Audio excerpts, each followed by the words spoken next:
Intro, have you ever wondered how a single moment from the past can ripple through an entire lifetime? Tonight, we bring you the story of a man whose journey from arrogance to accountability will leave you questioning the true power of forgiveness and change. What happens when a billionaire confronts the people he wronged decades ago? And how does one woman's strength turn pain into purpose? Before we dive into this compelling story, we'd love for you to join our growing community by subscribing to our channel. By subscribing, you'll never miss another powerful story like this one, stories that inspire, challenge, and connect us all.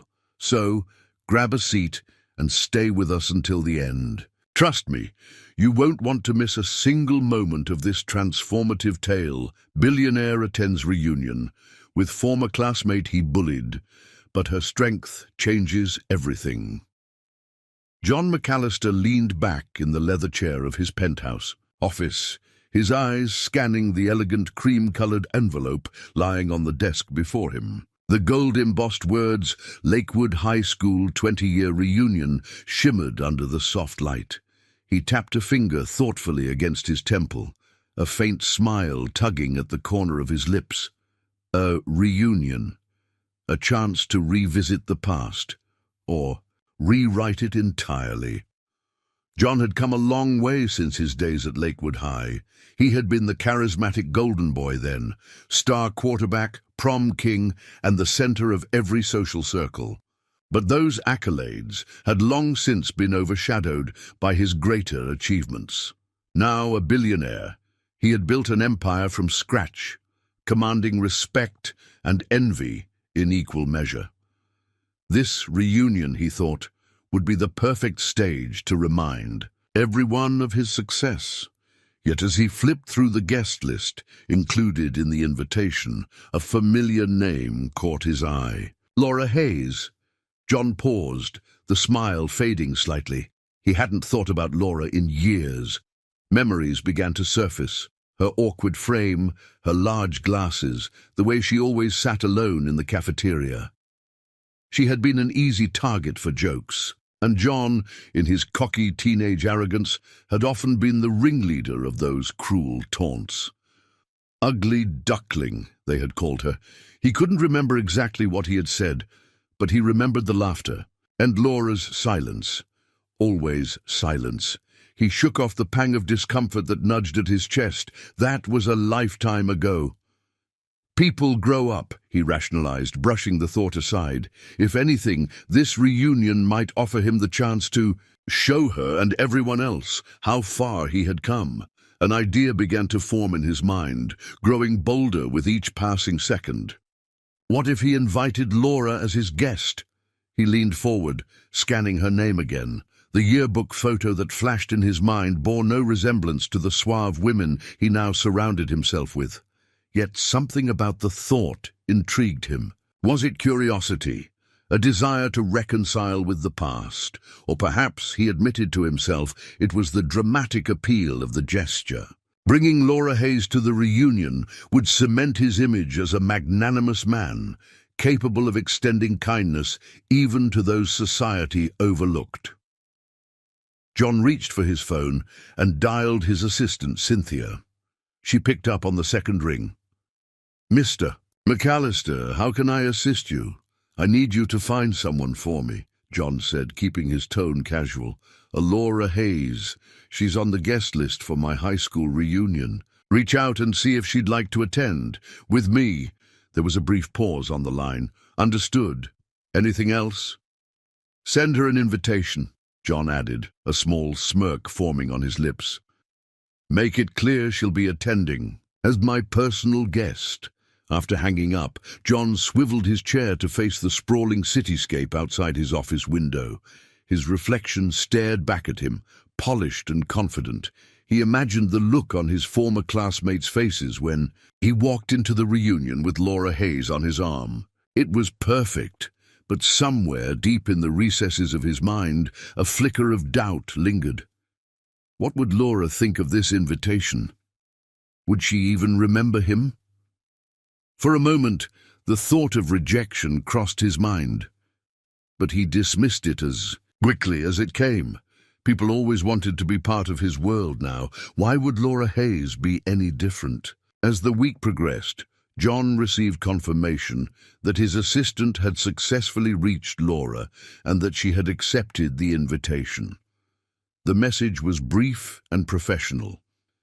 Ms. Hayes has confirmed her attendance. She will meet you. At the reunion venue, John stared at the message for a long moment, a strange sensation settling in his chest. Satisfaction? Triumph? He wasn't quite sure. He leaned back once more, picturing the reunion. The crowded gymnasium, the murmurs of admiration, the whispers as he walked in. It was all coming together just as he had envisioned. But as the days ticked by, another thought began to creep in, a thought he hadn't allowed himself to entertain before. What if Laura Hayes wasn't the same person he remembered? Who was Laura Hayes now, and how would she react to standing face to face with the man who once led the charge in making her high school years miserable? John McAllister adjusted his cufflinks as he waited in the elegant lounge of the Lexington Hotel. The space, adorned with crystal chandeliers and plush leather seating, exuded sophistication, much like himself. He glanced at his watch, a limited edition, Patek Philippe, and then at the grand entrance. Laura Hayes was supposed to meet him here before they attended the reunion together. John tapped his foot against the polished marble floor, a rare flicker of impatience surfacing. This wasn't like him. Meetings were his domain, his forte, whether they involved sealing multi-million-dollar deals or charming influential socialites. Yet there was something unsettling about this particular rendezvous. When the doors swung open, John's foot froze mid-tap. There she was. Laura Hayes walked in, and for a moment John wasn't sure he had the right person. Her presence was magnetic. Gone was the timid, awkward girl he remembered from high school. Instead, Laura carried herself with a calm, commanding grace. Her tailored navy dress hinted at quiet confidence, and her hair, now styled in elegant waves, framed a face that radiated intelligence and determination. John stood, recovering quickly from his surprise. "Laura," he greeted, offering his hand. "John," she replied, her voice steady and self-assured. She shook his hand briefly before taking the seat across from him. The small smile on her lips was polite. Nothing more. For a moment, neither spoke. John studied her, his thoughts racing. This was not the girl he remembered sitting hunched over a lunch tray, avoiding eye contact. This, Laura met his gaze directly, her posture relaxed, but with an air that demanded respect. "I have." "To admit," John began, breaking the silence, "when I saw your name on the guest list, I was curious. I didn't expect this." He gestured vaguely, hoping to cover the fact that he was still processing her transformation. "This?" Laura raised an eyebrow, her tone amused. "You've changed," he clarified, leaning back slightly. "Completely. Different from how I remember you." Laura tilted her head, studying him for a moment. "And how exactly do you remember me, John?" The question, though posed lightly, hit with precision. John hesitated. He'd spent years burying the specifics of his high school antics under layers of success and self-justification. "Well," he began, searching for neutral ground, "you were quiet." Laura's smile widened, but there was no warmth in it. "Quiet," she repeated, her tone making it clear she wasn't buying his attempt at diplomacy. John cleared his throat. "Look, high school was a long time ago. We've all changed, haven't we?" Laura leaned forward slightly, her gaze unwavering. "Some of us had to, John." The words hung between them, sharp but not unkind. John felt an unfamiliar unease creep over him. As their conversation continued, Laura revealed glimpses of her life after high school. She had earned a scholarship to a prestigious university, pursued a career in psychology, and eventually found Her calling as a motivational speaker, her work focused on empowering those who had been marginalized or silenced, helping them reclaim their voices. Motivational speaking, John repeated, intrigued despite himself. What inspired you to go down that path? Laura hesitated for a fraction of a second, then answered, my own experiences. Growing up in a place where I felt invisible, or worse, like a target, shaped how I see the world. I realized I couldn't change what happened to me, but I could use it to help others. Her words struck a chord, though John couldn't quite pinpoint why. He had expected her to bring up the past, to accuse or blame him, but she didn't. Instead, she spoke with a quiet resolve that made him feel both impressed and, for reasons he couldn't explain, uncomfortable. As their conversation drew to a close, John gestured to the waiting car outside. Shall we? The reunion won't wait forever. Laura rose gracefully, but before following him, she paused. John, she said, her tone calm but deliberate, I didn't accept your invitation because I wanted to reconnect. He turned, puzzled. Then why did you accept? To confront the past, she replied, her eyes meeting his, and to make sure it stays where it belongs. Her words left him momentarily speechless. As they stepped into the car, John couldn't shake the feeling that he had underestimated Laura Hayes, and that the evening ahead would be nothing like he had envisioned. As they head to the reunion, memories of their high school years resurface, bringing John closer to realizing the impact of his actions. Laura, meanwhile, braces herself for a confrontation she's been preparing for her entire adult life. The low hum of the car's engine filled the silence as John McAllister and Laura Hayes sat side by side, the city lights blurring past the tinted windows. The reunion venue was still miles away, but to John, the atmosphere inside the car felt heavier with every passing minute. So, John began, attempting to lighten the mood, you excited to see everyone? It's been, 20 years? Feels like just yesterday, doesn't it? Laura turned her gaze from the window, her expression neutral. Not really, she replied, her tone even. Her lack of enthusiasm caught him off guard. Really? No. Curiosity? No nostalgia. Nostalgia for what? Laura asked, arching an eyebrow. High school wasn't exactly my glory days. John chuckled, though the sound came out forced. Come on, it couldn't have been that bad. Everyone has. Some good memories from high school. Laura's eyes met his, and for a moment the air between them seemed to still. Do you? He hesitated, sensing the undercurrent of meaning in her question. Well, sure, he said, opting for a casual tone. Football games, prom, hanging out with friends, the usual stuff. Laura nodded slowly, her gaze unwavering. I imagine it must have been nice, being at the center of it all. John shifted in his seat, her words hitting closer than he expected. He decided to steer the conversation towards safer ground. So what about you? Surely there's something you look back on fondly. Laura let out a soft, mirthless laugh. Fondly? Let me think. She trailed off, her gaze returning to the passing lights outside the window. I suppose there was one thing. The library. It was quiet there. No one bothered me. No one... John frowned, the words stirring something he hadn't felt in years. No one bothered you? He repeated, though he already knew the answer. Laura turned back to him, her expression calm, but her voice edged with steel. You wouldn't understand, would you? You were too busy leading the charge. John felt a flicker of unease. He didn't like where this was heading.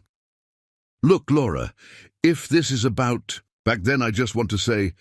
You don't need to say anything, John, Laura interrupted, her voice firm but devoid of anger. I didn't accept your invitation to hear an apology. Then why did you accept? He asked, his curiosity getting the better of him. Laura's lips pressed into a thin line. Because I wanted to face it. Face you. Her words left him momentarily speechless. John prided himself on his ability to control conversations, to lead them where he wanted. But with Laura, he felt as though the ground was constantly shifting beneath him. "Look," he began after a pause, his voice softening, "whatever happened back then, we were kids, stupid, immature kids. It wasn't personal." Laura's expression hardened, and for the first time that evening, there was a flicker of raw emotion in her voice. "Not personal? Tell me, John, when you called me ugly duckling in front of the entire cafeteria, was that not personal? When you laughed as your friends stuffed my locker with trash, was that not personal?" John opened his mouth to respond, but found no words. Laura took a deep breath, regaining her composure. "You say it wasn't personal because it didn't affect you, but for me, it was every day, every glance, every whisper, every laugh at my expense. It was all personal, and it wasn't just me." Her voice wavered slightly, and John noticed, her hands tightening around her purse. "My brother Michael," she continued, her tone quieter now, "he was always kind. Smart, thoughtful, too good for that place. But you and your friends didn't see that. You saw a target, someone you could push around, humiliate, just like me." John felt the air leave his lungs. He hadn't thought about Michael Hayes in years, but now the memories began to resurface. Michael's hunched shoulders, his quiet demeanor, the way he avoided eye contact in the hallways. "Laura, John began, but she raised a hand to stop him. "You don't need to say anything," she repeated, her voice steadier now. "I'm not here to make you feel guilty. I've moved past that. But I need you to understand something, John. Your actions, what you thought were harmless jokes, had consequences. For me, it meant years of feeling like I wasn't enough. For Michael—" Her voice broke slightly, but she pushed on. "For Michael, it meant losing hope. He took his own life a year after graduation." The words hit John like a physical blow. He stared at Laura, his mind racing but unable to form a coherent thought. "I never blamed you entirely," Laura said, her tone softening. "There were others, and Michael had his struggles. But you were part of it. You were the one who made it okay for everyone else to join in." John swallowed hard, his throat dry. He wanted to defend himself, to explain that he hadn't known, that he had never intended for anything like this to happen. But deep down, he knew that wasn't enough. The car pulled up to the reunion venue, but neither of them moved to exit. The driver glanced at them through the rearview mirror, but John barely noticed. "I don't hate you, John," Laura said finally, breaking the silence. "I've spent too much of my life trying to let go of hate, but I need you to know the truth, and I need you to decide what you're going to do with it." Her words lingered as she opened the door and stepped out, leaving John alone in the car. For the first time in years, he felt something he couldn't ignore, shame and the crushing weight of accountability. As they enter the reunion, John struggles to process what he's learned. Memories of his past actions begin to clash with the persona he has built, forcing him to confront the truth of who he was and who he wants to be. The Lakewood High Gymnasium, transformed for the reunion, buzzed with energy as alumni greeted one another with laughter, handshakes, and the occasional exclamation of disbelief. Balloons in the school's signature blue and gold hovered near the ceiling, and a banner reading "Welcome Back Class of 2003" stretched across the room. The smell of catered hors d'oeuvres and nostalgia mingled in the air. John McAllister entered with Laura Hayes on his arm. The chatter softened as heads turned their way, curious whispers quickly filling the void. "Is that Laura Hayes?" someone murmured. "No way! She looks incredible!" John felt a flicker of pride at the attention, but the stiffness in Laura's posture reminded him this wasn't the triumphant entrance he had imagined. She walked beside him, poised and graceful, her expression unreadable. "Looks like we're the main event," John quipped softly. Laura glanced at him, her lips curving into a faint smile that didn't reach her eyes. "Enjoy it while it lasts." As the evening unfolded, John found himself slipping into familiar patterns. He shook hands, exchanged pleasantries, and regaled former classmates with tales of his business success. The conversations were easy, predictable, until they weren't. "You're here with Laura Hayes?" asked Greg Sanders, a former teammate from the football team. His tone was casual, but the underlying incredulity was unmistakable. John hesitated. "Yeah," he replied, keeping his voice light. "She's changed a lot." Greg nodded, his expression thoughtful. "Good for her. She had it rough back then, you remember, right?" John forced a chuckle, but the weight of Greg's words lingered. He excused himself, seeking a drink to steady his nerves. Laura, meanwhile, moved through the room with quiet confidence.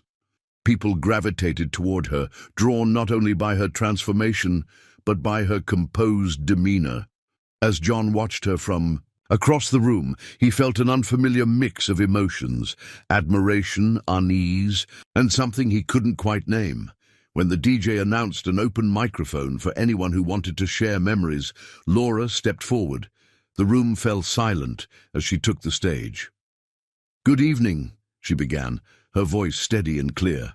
"I wasn't planning on speaking tonight, but being here has brought back a lot of memories. Some good, some not so good." A ripple of murmurs swept through the crowd. John tensed, unsure of what was coming next. "High school," Laura continued, "is often painted as the best years of our lives. But for some of us, it was a time of survival. I was quiet, awkward, an easy target, and for a long time, I thought that defined me." She paused, her gaze sweeping the room. "But I'm not here to dwell on the past. I'm here to talk about what came after. The struggles, yes, but also the growth. I learned that the things meant to break us can also make us stronger, if we let them." The audience was rapt, hanging on her every word. As Laura spoke about resilience and self-discovery, John felt a small measure of relief. Maybe she wasn't going to mention him directly. Maybe he was overthinking things. Then her tone shifted. "But not everyone gets that chance," Laura said, her voice tinged with sorrow. "Sometimes the damage is too great." She paused, her fingers gripping the edge of the podium. "My brother Michael was one of those people. He was kind, intelligent, and sensitive, everything I admired. But he was also a target. The teasing, the ridicule, the constant feeling of being less than, it wore him down. And a year after we graduated, he took his own life." A collective gasp swept through the room. John's chest tightened. He knew where this was going, and, for the first time that evening, he wished he could disappear. "I don't blame one person," Laura continued, her gaze steady. "It was a culture, an environment that allowed bullying to thrive. But some of us had louder voices than others. Some of us set the tone." She didn't name him. She didn't have to. The room was deathly silent as Laura stepped down from the stage. John could feel the weight of dozens of eyes on him, but he couldn't bring himself to meet them. His palms were damp, his mind racing with memories he had long buried.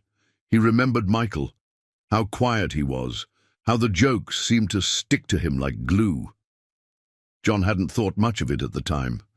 It was just harmless fun, wasn't it? Now, he wasn't so sure. Laura approached him, her expression calm but unreadable. "I told you," she said quietly, "I didn't come here for an apology. I came to tell the truth. What you do with it is up to you." And with that, she walked away, leaving John standing alone in the middle of the crowded room, the sound of his heartbeat drowning out everything else. As the reunion continues, John faces the judgment of his peers and the realization that his carefully constructed image may not withstand the weight of his past. The consequences of his actions, both then and now, begin to take shape. The music played on in the gymnasium, but the atmosphere was no longer light-hearted.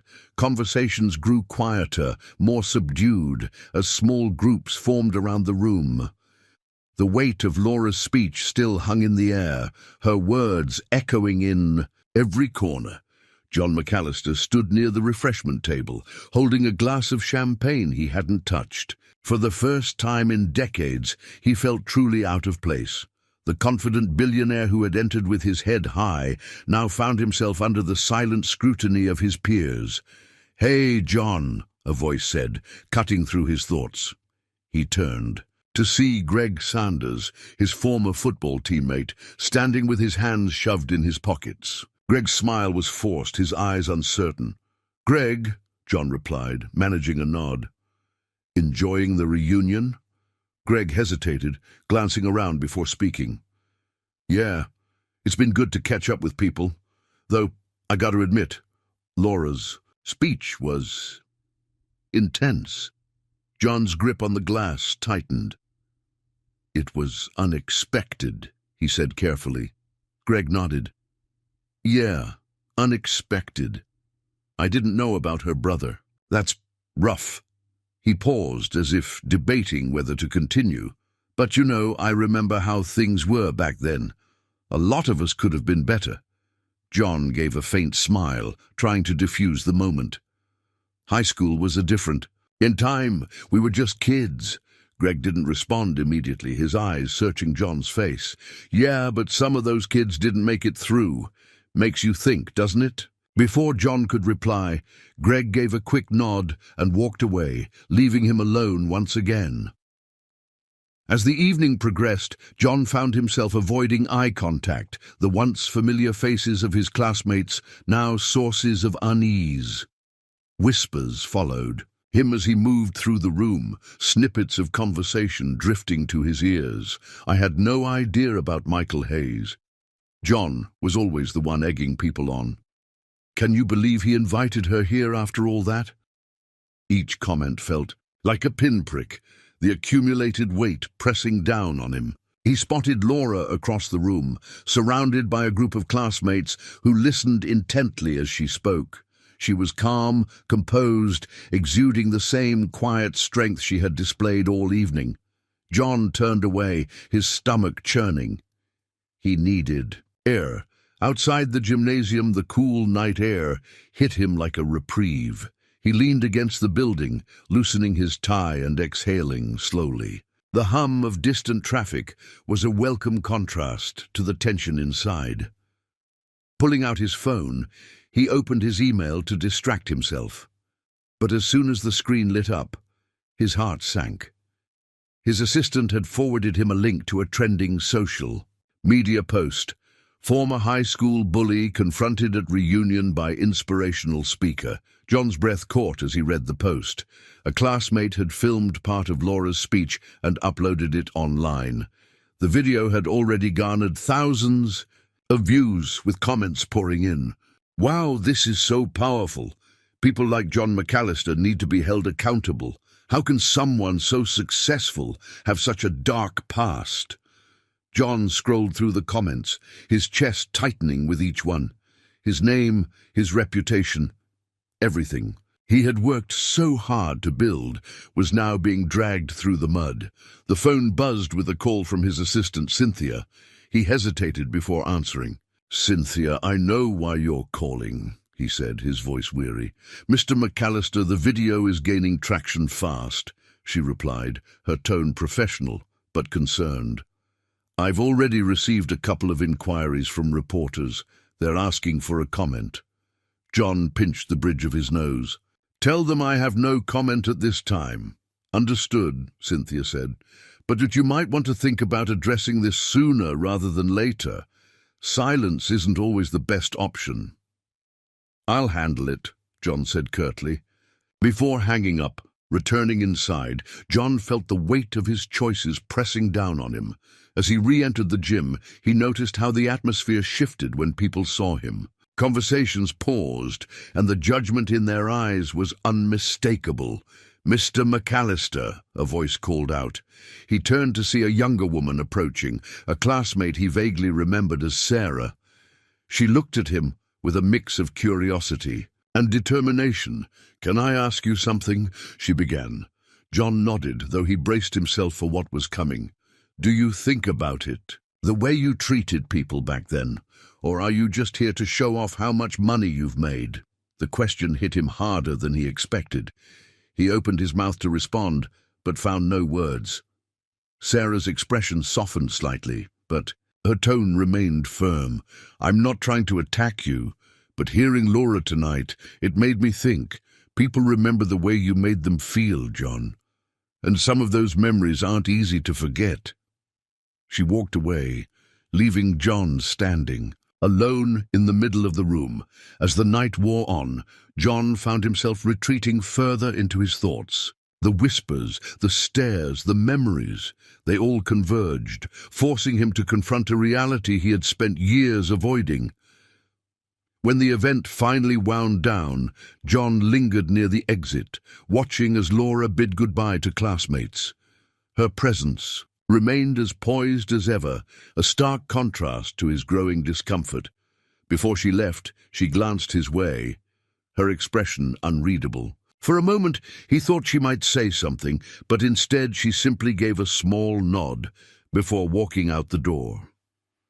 John stood there long after she was gone, the echoes of her speech replaying in his mind. The fallout from the reunion escalates. As John's past becomes a public spectacle, desperate to regain control, he begins searching for ways to make amends, but his initial attempts reveal just how far he still has to go. The news hadn't slowed. John McAllister sat in the back seat of his car, the leather seat cool against his back as he scrolled through headlines on his phone. Former bully turned billionaire faces backlash after reunion revelation. The article was accompanied by a still from the video of Laura's speech, her poised figure standing at the podium, every bit the composed speaker.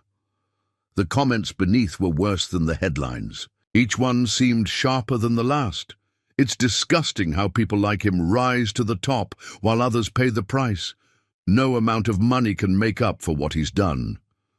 Will he actually do anything, or is this just another story? Where the rich stay untouchable. John turned off his phone, tossing it onto the seat beside him with a sigh. He had spent the past few days in a fog, unable to shake the weight of Laura's words. For years, he had convinced himself that the past didn't matter, that everyone had moved on. But now, the consequences of his actions stared him in the face, undeniable and unrelenting. The car slowed to a stop in front of a modest, single-story house with a well-kept garden. John stared out the window, his pulse quickening. He had been here once before, many years ago, but the circumstances had been vastly different. "Sir, should I wait?" his driver asked, breaking the silence. John hesitated before nodding. "Yes, this won't take long." The door opened before John could knock. A woman stood there, her hair streaked with silver but neatly pulled back. She wore a simple cardigan over a floral blouse, and her eyes, though kind, were weary. "Mrs. Hayes," John began, his voice measured, "thank you for agreeing to see me." Laura's mother nodded, stepping aside to let him in. "I'll admit, I was surprised when you reached out." The house smelled faintly of lavender, the decor cozy and unpretentious.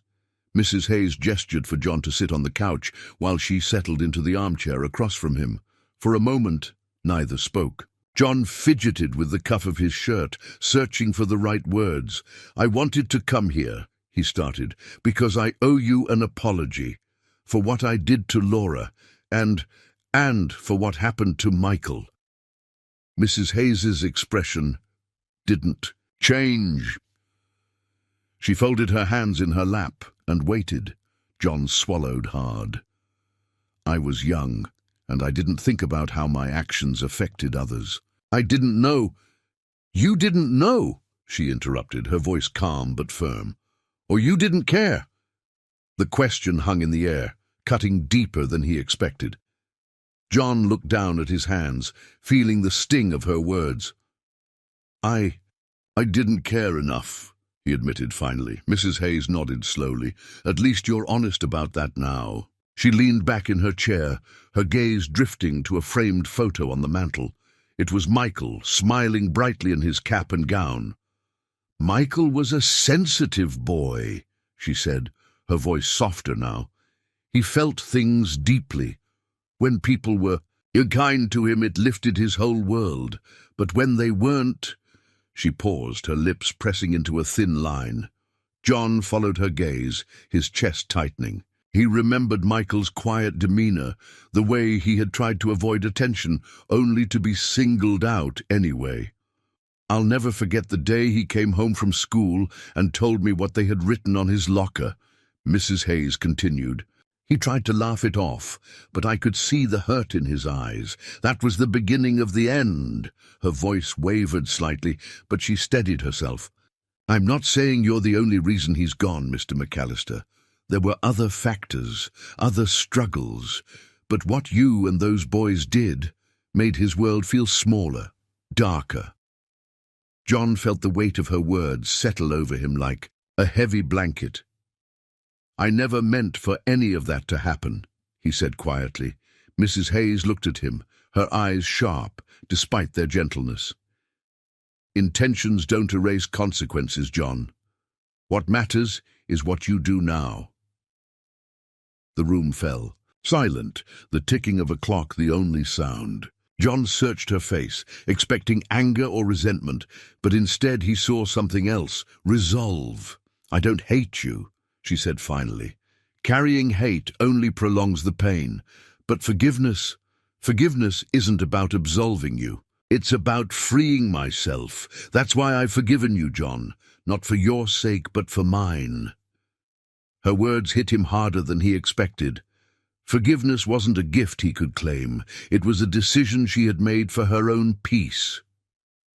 What about Laura? He asked hesitantly. Mrs. Hayes smiled faintly. Laura has her own path. She's strong, stronger than you might realize. But you have your own work to do, Mr. McAllister. Forgiveness is one thing. Redemption is another. John stood to leave, his mind racing. As he reached the door, Mrs. Hayes spoke again. You can't change the past, she said, her tone firm but not unkind. But you can decide what kind of man you'll be moving forward. That choice is yours. Her words followed him as he stepped outside, the cool air hitting him like a wake-up call. John climbed back into the car, his driver glancing at him through the rear-view mirror. Back to the office, sir? No, John said after a pause. Not yet. He stared out the window, his reflection merging with the passing cityscape. For the first time, he wasn't thinking about his reputation or the headlines. He was thinking about what kind of man he wanted to be, and how he could start proving it. Determined to take action, John seeks Laura's guidance, only to be met with a challenge that will test his sincerity and force him to confront his past head-on. John McAllister sat in the corner of a quiet coffee shop, his hands wrapped around a steaming cup of black coffee. The usually comforting aroma of roasted beans did little to calm the knot tightening in his stomach. He glanced at the clock on the wall, the seconds ticking by with unnerving precision. Laura Hayes had agreed to meet him, but he wasn't entirely sure what to expect. When the door chimed and Laura walked in, John straightened in his seat. She spotted him immediately, her expression unreadable, and made her way to his table. She carried herself with the same composed confidence that had left him uneasy since the reunion. John, she said simply as she sat across from him. Laura, he replied, his tone hesitant but respectful. For a moment, neither spoke. John cleared, his throat breaking the silence. Thank you for coming. I know you didn't have to. You're right, Laura said, folding her hands on the table. I didn't. Her bluntness threw him off balance, but he pressed on.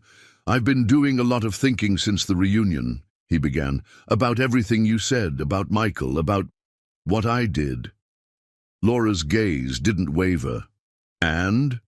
I want to make things right, John said, his voice firm despite the uncertainty gnawing at him. I know I can't change the past, but I need to do something to— To what? Laura interrupted. Ease your guilt? Repair your image? Sharpness of her words made him flinch. He opened his mouth to respond, but stopped himself. She wasn't wrong. Part of his motivation was tied to the public fallout and the headlines that had followed. "I don't know," he admitted finally. "But I want to try. I need to try." Laura leaned back in her chair, studying him. "You want to make things right," she repeated. "Fine. But I'm not going to tell you it's easy or that you'll be forgiven just because you want to. John nodded, bracing himself. "Here's what I want you to do," Laura said, leaning forward. "You're going to meet with the people you hurt, one by one. You're going to listen to their stories, not just what you did to them, but how it affected their lives. You won't make excuses. You won't defend yourself. You'll just listen." John's stomach dropped. The idea of facing his former classmates, of hearing their pain laid bare, made his chest tighten. But he nodded anyway. "And another thing," Laura continued, "you're not going to fix this with money or grand gestures. No donations, no scholarships with your name plastered on them. If you're serious about this, it has to be about the people, not your image." Her words struck a nerve, but John swallowed his pride. "I understand," he said quietly. Laura tilted her head, her gaze piercing. "Do you? Because I don't think you realize how hard this will be. Some people won't want to see you. Some will say things you're not ready to hear. And not everyone will forgive you." John exhaled slowly. "I'll do it anyway." For the first time, Laura's expression softened slightly, though her tone remained firm. "Good. But there's one more thing." John raised an eyebrow. "What's that?" "You're going to document this process," Laura said. "Not for sympathy or to clear your name, but to show others what accountability looks like. People need to see the consequences of bullying, not just for the victims, but for those who cause it." John frowned. "You want me to make this public?" Laura nodded. "Yes. If you're serious about making amends, you need to own this. Hiding behind closed doors won't help anyone. Not the people you hurt, not you, and certainly not the kids out there who might be going through the same thing." The weight of her challenge settled over him like a heavy cloak. Publicizing his efforts would mean exposing his flaws, his mistakes, to an audience far beyond the people in this coffee shop. It would mean stripping away the carefully constructed image he had built over decades. "I'll do it," he said after a long pause. Laura studied him for a moment, then nodded. "Good. But remember, this isn't about redemption for you. It's about acknowledgement for them." The two sat in silence for a few moments, the hum of the coffee shop filling the void. Finally, Laura stood. "I'll help you get started," she said, surprising him. "I'll reach out to a few people I know who might be willing to talk to you. But after that, it's on you." John rose to his feet, offering a small, hesitant smile. "Thank you, Laura. I mean it." "Don't thank me yet," she replied, her tone carrying a mix of challenge and encouragement. "You've got a long way to go." As she walked away, John remained standing, her words replaying in his mind. He knew she was right. This wasn't going to be easy. But for the first time, he felt a flicker of determination, one that wasn't tied to his reputation or the headlines, but to something deeper. He was ready to start. John begins his journey of meeting his former classmates, facing their stories of pain and resilience. Each encounter challenges him in unexpected ways, forcing him to confront not only his past actions, but the man he has become. John McAllister stepped out of his car, his heart pounding as he approached the modest suburban home in front of him. The neatly trimmed lawn and blooming hydrangeas gave no hint of the emotional weight he carried into this visit. In his hand, he held a notebook, a suggestion from Laura to record each conversation. Not for show, but to ensure he truly listened. He paused at the door, taking a deep breath before knocking. The sound echoed in his ears, louder than it should have been. A moment later, the door opened to reveal a middle-aged man with a wary expression. "Mark," John said, offering a tentative smile. Mark Simmons nodded. his face betraying no emotion. "John, come in." The two entered a small but comfortable living room. Family photos lined the walls, and a faint smell of fresh coffee lingered in the air. Mark gestured to the couch. "Take a seat." John sat, clutching the notebook tightly. Mark settled into an armchair across from him, his gaze steady. "So," Mark began, "you wanted to talk?" John nodded. "Yes, I wanted to apologize for how I treated you in high school. I know it's been a long time, but I've been thinking a lot about the things I did, the things I said, and I realize how wrong I was." Mark let out a short, humorless laugh. "Wrong, huh? That's one way to put it." John swallowed hard. "I know an apology doesn't change anything, but you're right," Mark interrupted, his voice sharp. "It doesn't." The air between them grew heavy. John felt the familiar urge to defend himself, to explain, but he bit it back. He had promised Laura he would listen. Mark leaned back in his chair, crossing his arms. "Do you remember what you used to call me? Squeaky Simmons? Because my voice cracked when I was nervous, and you made sure I was nervous every single day." John winced. He had forgotten the nickname, or maybe he had chosen to forget it. "I hated walking into that school," Mark continued, his voice trembling slightly. "Every morning, I prayed you wouldn't notice me. But you always did. You made sure everyone did." John's stomach churned. "Mark, just let me finish," Mark said, holding up a hand. "I don't want your excuses. I don't need them." The words stung, but John nodded silently. Mark's voice softened, though the anger remained. "Do you know what it's like to be afraid all the time? To feel like no matter what you do, it'll never be enough? That's what you and your friends did to me. And yeah, it's been years, and I've moved on. I've got a family, a good job, a life I'm proud of. But there are still moments where I hear your voice in my head telling me I'm not good enough." John felt a lump form in his throat. He had prepared for anger, even rejection, but not this quiet, lingering pain. "I'm sorry," he said, his voice barely above a whisper. Mark studied him for a long moment. "I believe you," he said finally. "But sorry doesn't fix anything. You can't erase what you did." John nodded, his grip on the notebook tightening. "I know, but I want to do something. I don't know if it'll help, but I want to try." Mark's expression softened slightly.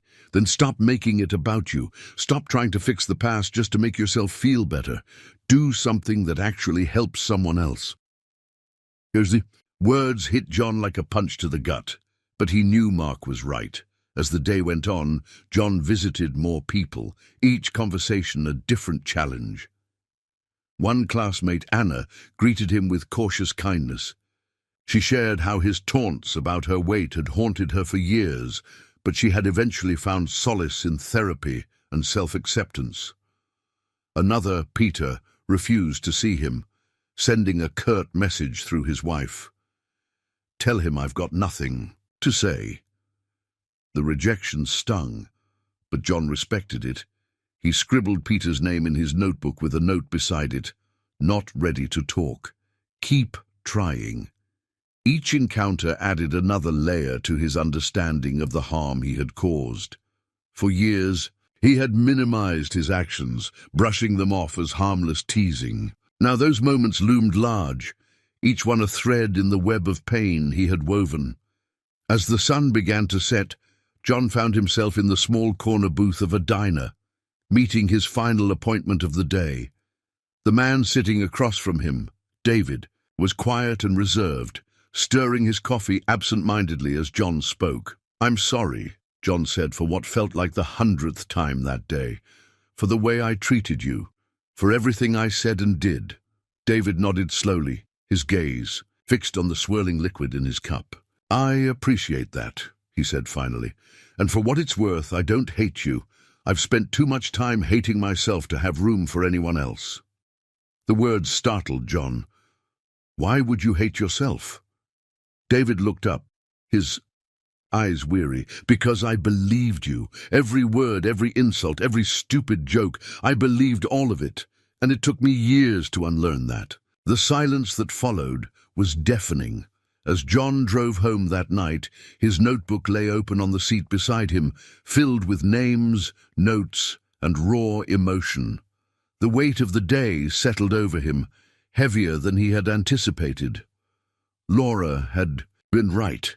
This wasn't about redemption or forgiveness. It was about facing the truth. And the truth was, his actions had left scars far deeper than he had imagined. But amidst the pain, there was a flicker of clarity. If his words and actions had caused so much harm, perhaps they could also be used to heal. He didn't know how. Yet, but for the first time, he felt a sense of purpose beyond himself. Inspired by his conversations, John begins exploring ways to create lasting change. He reaches out to Laura again, seeking her guidance on how to turn his guilt into meaningful action. The early morning sun streamed through the tall windows of John McAllister's office, casting a golden glow over the polished wood and glass furnishings. For once, the room's opulence did little to soothe him. John sat at his desk, a blank notebook open in front of him, its pristine pages a stark contrast to the whirlwind of emotions churning in his mind. Over the past few weeks, the weight of his past had settled firmly on his shoulders. The conversations with his former classmates had been both humbling and harrowing, each one peeling back another layer of the harm he had caused. He had expected anger and rejection, but he hadn't anticipated the depth of the scars or the resilience of those who bore them. He picked up his pen, scribbling a few tentative ideas. Awareness campaign, scholarships, support groups. Each suggestion felt insufficient, too shallow to address the pain he had witnessed. Frustrated, he dropped the pen and leaned back in his chair, staring at the ceiling. A soft knock at the door interrupted his thoughts. "Come in," John called. Sitting up, the door opened to reveal Laura Hayes, her presence as calm and commanding as ever. She carried a slim leather folder under one arm and a faint smile on her lips. "You called," she said simply, stepping into the room. John rose to greet her, gesturing to the seat across from him. "Thanks for coming. I wasn't sure you would." Laura raised an eyebrow as she sat. "I'm not in the habit of ignoring calls for help. What's on your mind?" John hesitated, gathering his thoughts. "I've been thinking about what you said, that this can't just be about me trying to make amends. It has to be about something bigger, something that actually helps people." Laura nodded, her expression encouraging but measured. "Go on. I want to start something," he continued. "A program maybe to address bullying, not just awareness, but real support for people who've been affected by it. Counseling, resources, education, something that makes a difference." Laura leaned forward, resting her elbows on the table. "That's a good start," she said, "but you need to be clear about your goals. Are you trying to prevent bullying, help those who've already been hurt, change the way people think about it altogether?" John frowned, her questions hitting harder than he expected. "All of it," he said after a moment. "I don't want anyone else to go through what Michael did, or what the people I hurt went through." Laura studied him for a moment before nodding. "Then you'll need to think big. A single program won't solve this. You need a movement, something that changes the culture around bullying at its roots." John sat back, the enormity of the task settling over him. "How do we even start?" "We start small," Laura said, her voice steady. "With stories. People connect with real experiences, not statistics. You've already started listening to the people you hurt. Now it's time to amplify their voices, create a platform where they can share their stories, educate others, and inspire change." As they began brainstorming, the energy in the room shifted. Laura's calm determination balanced John's cautious optimism, their ideas building on one another. They discussed creating workshops for schools, training programs for teachers, and online communities where victims and advocates could connect. "We'll need counselors," Laura said, jotting notes in her folder. And partnerships with schools and local organizations. This isn't something you can do alone. John nodded. I'll fund it, whatever it takes, but I want you to be involved. This is your expertise, not mine. Laura hesitated, her pen hovering over the page. I'll help, she said finally, but only if you're fully committed. This can't just be another check you write to make yourself feel better. You need to be hands-on. I will be, John promised. I want to see this through. As their discussion continued, a buzz from John's phone interrupted them. He glanced at the screen, his brow furrowing. It's an old friend, he muttered. Well, former friend. Laura tilted her head. Someone from high school? John nodded, answering the call. Hello? John, it's Brian. Brian Keller. The voice on the other end said. John's stomach tightened. He hadn't spoken to Brian in years, but the memories of their high school antics, often at the expense of others, were still vivid. Brian, John said cautiously, it's been a long time. Yeah, Brian replied, his voice tinged with unease. Listen, I saw the video of Laura's speech, and I've been thinking about it a lot. John glanced at Laura, who watched him intently. Go on, he said. I feel awful, Brian admitted, about everything we did back then. I don't know if you've been feeling the same way, but I can't stop thinking about how we treated people, especially Michael. John closed his eyes briefly, the guilt in Brian's voice striking a chord. I've been thinking about it too, he said, and I'm trying to do something about it.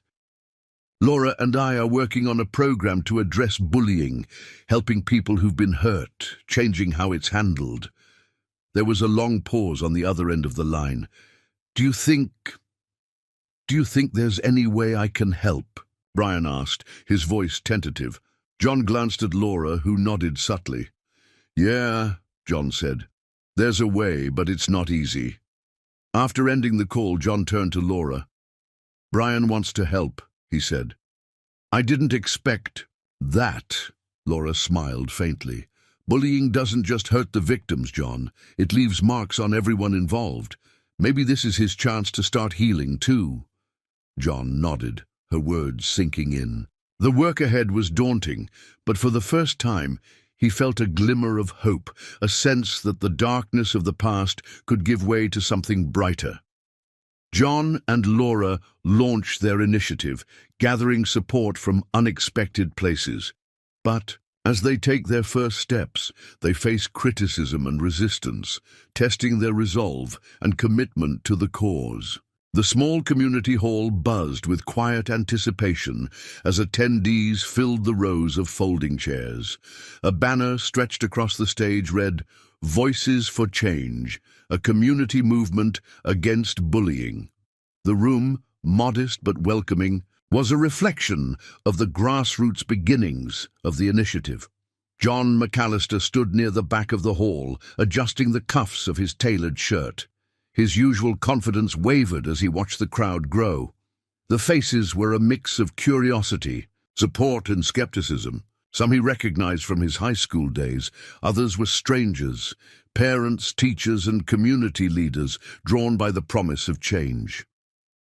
Laura Hayes stood by the stage, clipboard in hand, her calm demeanor a stark contrast to John's nerves. She caught his eye and gave a small nod, a silent reassurance that steadied him more than he cared to admit. It's a good turnout, she said as he approached. John nodded. Let's hope it's not just curiosity. As the event began, Laura took the stage first. Her presence was magnetic, commanding attention without demanding it. Good evening, she began, her voice clear and steady. Thank you for being here tonight. This initiative is not just about raising awareness, it's about action. It's about creating a culture where bullying is no longer dismissed as a normal part of growing up, but recognized for what it truly is, a destructive force that leaves lasting scars. She paused, her gaze sweeping the room. Tonight, you'll hear from people who've experienced this firsthand. Their stories are not easy to share, but they're vital if we want to understand the depth of this issue and find solutions together. The room was silent, her words hanging in the air like a challenge. The first speaker was Anna, one of John's former classmates. She stepped onto the stage hesitantly, clutching a microphone. Her voice trembled as she began, but as she shared her story of overcoming the ridicule she endured in high school, her confidence grew. "I didn't think I'd ever be able to talk about this," Anna admitted, her voice breaking slightly. "But knowing that people are listening, that they care, makes a difference. If we can stop just one person from feeling the way I did, this is worth it." Applause filled the room as Anna stepped down, tears glistening in her eyes. John watched. From the side, his chest tightening. Each story reinforced the weight of what they were trying to do and the pain he had been complicit in causing. When it was John's turn to speak, the room fell eerily quiet. He climbed the stage, his usual air of authority replaced by something more subdued. "Thank you for being here," he began, his voice steady but laced with vulnerability. "I won't stand here and pretend that I've always been the man I am today.